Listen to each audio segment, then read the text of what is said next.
Hello friends, ধরুন আমাদের এরকম একটি টেবিল আছে।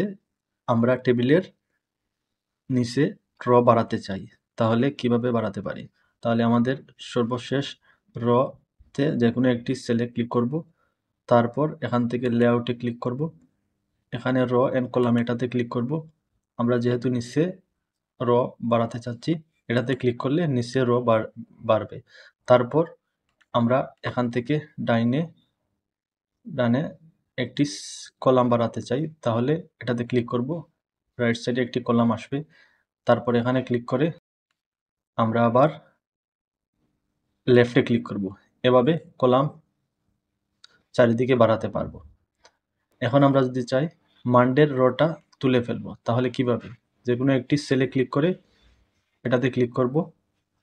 তারপর এখান থেকে আমরা ডিলেটে ক্লিক করব।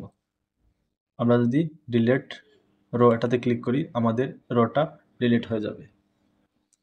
এখন আমরা চাই এটি ডিলিট করতে চাই, তাহলে লেআউটে যাব, র এন্ড কলামে ক্লিক করব, ডিলিট, তারপর ডিলিট র। Thank you.